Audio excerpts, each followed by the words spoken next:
Hello everyone, welcome to my channel musical Priyanka. তো বন্ধুরা, বাঙালির 12 মাসে 13 পার্বণের মধ্যে অন্যতম হলো বিপত্তারিণী পুজো। আর আজকে আমরা চলে এসেছি বিপত্তারিণী মায়ের মন্দিরে। লোকেশনটা একটু বলে দিই, এটা রাজপুরে, কলকাতার রাজপুর রোড দিয়ে সোজা গেলে আপনি যে কোনো অটো ধরে চলে আসতে পারেন এবং অটো আপনাকে নামিয়ে দেবে মন্দির থেকে কিছুটা দূরে। সেখান থেকে আপনি রিক্সা পেয়ে যাবেন, আপনি হেঁটেও যেতে পারেন, ওয়াকিং ডিস্টেন্সেই রয়েছে মন্দিরটা।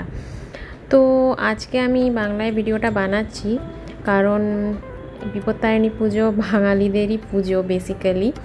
তো আমার বাঙালি বন্ধুদের জন্যেই ডেডিকেটেড এই ভিডিওটা। এই মন্দিরটা কতদিন পুরনো আমি জানি না, বাট ভেতরটা খুবই সুন্দর। অনেক রকম মূর্তি রয়েছে মন্দিরে, অনেক ভগবানের মূর্তি রয়েছে, মা বিপত্তারিণীরও মূর্তি রয়েছে। তো আসুন আমরা দেখে নিই এক এক করে মন্দিরের প্রাঙ্গণ আর মায়ের বিগ্রহ, মায়ের পুজো সব কিছু। এখন আমরা যাচ্ছি মায়ের মন্দিরে পুজোয় বসবো এবং তারপর আপনাকে দেখিয়ে দেব পুরো মন্দিরের ভিডিওটা কেমন। তো চলুন দেখে নিই। তো বন্ধুরা, এই চ্যানেলে প্রথমবার এসে থাকলে চ্যানেলটা অবশ্যই সাবস্ক্রাইব করে দেবেন, লাইক করে দেবেন ভিডিওটা, আর কমেন্ট করে জানাবেন কেমন লাগলো। যারা রাজপুর, সোনারপুর বা নরেন্দ্রপুর, কামালগাজী এলাকায় থাকেন তারা অবশ্যই মন্দিরে আসুন। মন্দিরে পুজো দিতে আসলে আপনাদের খুবই ভালো লাগবে। আর যারা অন্যরা এই মন্দিরে আসতে চান, কলকাতার আশেপাশে যারা থাকেন তারাও আসতে পারেন। আমি ওই মন্দিরে আজকে ফার্স্ট টাইম এলাম আমার মায়ের সাথে। মন্দিরটা আসা হয়নি এর আগে কখনো।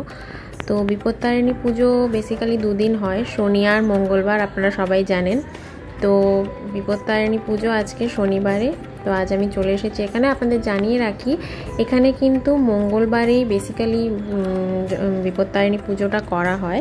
তো শনিবার যদি আপনারা আসেন তাহলে আপনারা নর্মাল পুজো দেবেন, আর যারা বিপত্তারিণী ব্রত করেছেন তারা এই মন্দিরে মঙ্গলবারেই আসবেন।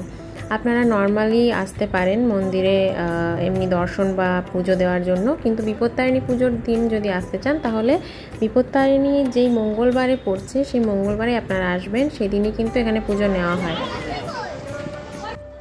অন্যান্য মন্দিরের মতো এখানেও জুতো রাখার আলাদা জায়গা রয়েছে, সব কিছুই খুব সিস্টেমেটিক। এখানে চরণামৃতও পেয়ে যাবেন আপনারা।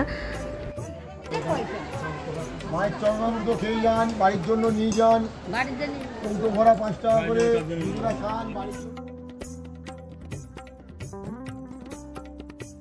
তো বন্ধুরা, এখানে ধূপ, মোমবাতি, প্রদীপ জ্বালানোর আলাদা করে জায়গা রয়েছে। মন্দির থেকে হেঁটে একটু দূরে এগিয়ে আসতে হবে।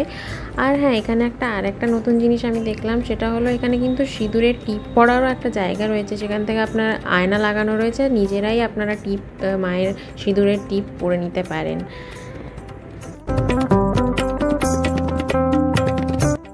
আর একটা কথা জানিয়ে রাখি ফ্রেন্ডস, এখানে মন্দিরে ঢোকার সময় রাস্তায় আপনারা ফল, ফুল, ডালা, পুজোর সামগ্রী সব কিছুই পেয়ে যাবেন।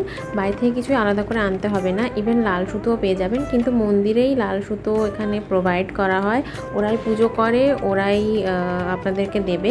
তো বাড়ি থেকে কিছুই নিয়ে আসবেন না। মন্দিরে অ্যালাউ করা হয় না আলাদা করে কোনো সুতো, মন্দির থেকেই নিতে হয়। তো কমেন্ট করে অবশ্যই জানাবেন ভিডিওটা কেমন লাগলো, আর সাবস্ক্রাইব করে দেবেন চ্যানেলটাকে, যেখানে আমি আমার গানের প্লাস আমার ব্লগ ভিডিওই বেশি আপলোড করে থাকি। আর আপনাদের যদি কিছু বলার থাকে, কিছু জিজ্ঞেস করার থাকে, কমেন্ট করে অবশ্যই জিজ্ঞেস করতে পারেন। তো চলে আসুন এই মঙ্গলবার বিপত্তারিণী মন্দিরে পুজো দিতে। তো আজকের মতো এটুকুই। নেক্সট ভিডিও নিয়ে আবার আমি চলে আসবো। বেসিক্যালি এটা বাঙালিদের জন্যই ছিল, তাই আমি হিন্দিতে ভিডিও বানাইনি। তো বাই, দেখা হচ্ছে নেক্সট ভিডিওতে।